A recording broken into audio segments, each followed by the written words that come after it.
Model ini membantu analis untuk mendiagnosis masalah kinerja dengan melihat 3 tingkat utama dalam organisasi.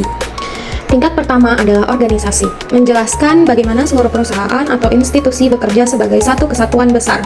Tingkat kedua adalah proses, menjelaskan bagaimana alur kerja atau proses bisnis berjalan dari awal hingga akhir.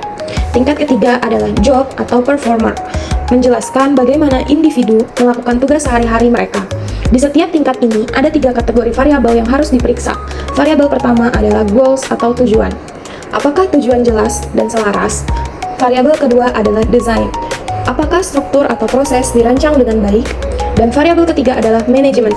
Apakah pengelolaan seperti pengawasan dan dukungan efektif? Kombinasi ini menghasilkan 9 variabel, 3 tingkat, dan 3 kategori. Model ini menyarankan bahwa untuk memperbaiki kinerja, kita harus memeriksa semua variabel ini secara simultan, karena mereka saling terkait. Jika hanya fokus pada satu tingkat, misalnya hanya melatih individu, masalah bisa tetap ada karena akar penyebabnya ada di tingkat lain. Selain itu, di tingkat job or performer, Ramler menambahkan 6 faktor khusus yang memengaruhi kinerja manusia. Faktor pertama adalah performance specification. Apakah tugas dijelaskan dengan jelas? Faktor kedua, task support.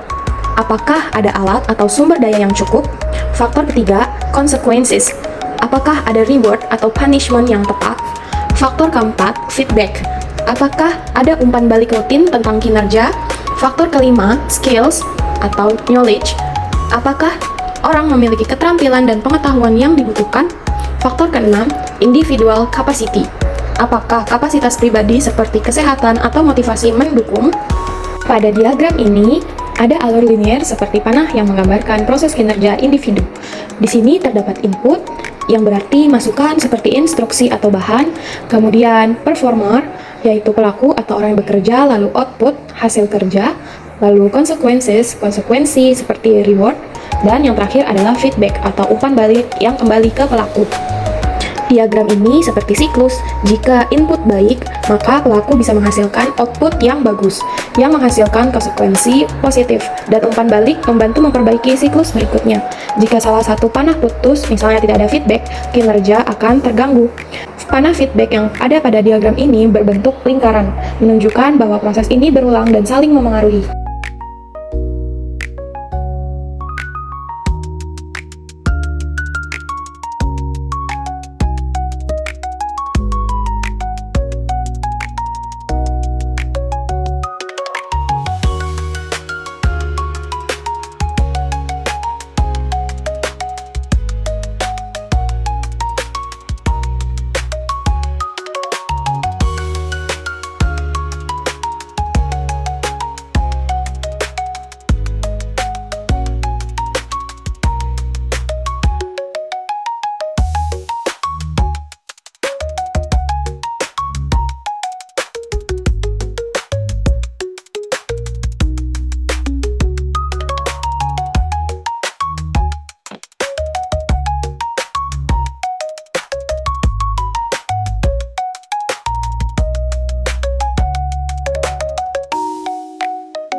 Esensi model major adalah untuk membuat tujuan pembelajaran atau instruksional menjadi lebih jelas, terukur, dan fokus pada hasil akhir, bukan hanya pada proses mengajar.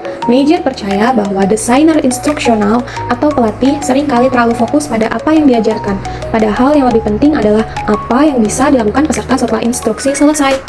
Model ini membagi tujuan instruksional menjadi 3 komponen utama. Yang pertama adalah performance atau kinerja, apa yang harus bisa dilakukan peserta. Ini adalah aksi nyata seperti menulis laporan atau memperbaiki mesin. Yang kedua adalah condition atau kondisi, situasi atau lingkungan di mana kinerja itu dilakukan, seperti menggunakan alat tertentu atau dalam waktu terbatas. Kriterion atau kriteria, yaitu standar keberhasilan, seperti dengan akurasi 90% atau tanpa kesalahan. Dengan 3 elemen ini, tujuan menjadi lebih konkret, sehingga mudah untuk mengukur apakah instruksi berhasil atau tidak. Model ini bersifat sederhana tapi kuat, dan sering digunakan dalam Human Performance Technology untuk membedakan antara masalah pelatihan yang bisa diselesaikan dengan instruksi, dan masalah lain seperti motivasi atau alat. Setelah kita tahu seperti apa model major itu, mari kita susun tujuan studi tour ke Kebun Raya Bogor dengan model major untuk mengidentifikasi tumbuhan paku. Dengan begini caranya. Pertama, kita tentukan dulu performance-nya. Siswa harus bisa mengidentifikasi jenis tumbuhan paku dengan jelas. Kedua, kita tentukan condition-nya. Siswa menggunakan handbook dan panduan guru biologi, tanpa adanya buku teks lain, menjadikan kondisi ini menjadi simulasi situasi yang nyata. Yang ketiga, kita tentukan kriterianya. Ini adalah standar keberhasilannya, yaitu siswa dapat mengidentifikasi dengan akurasi minimal 80% dalam laporan lapangan dengan 200 kata.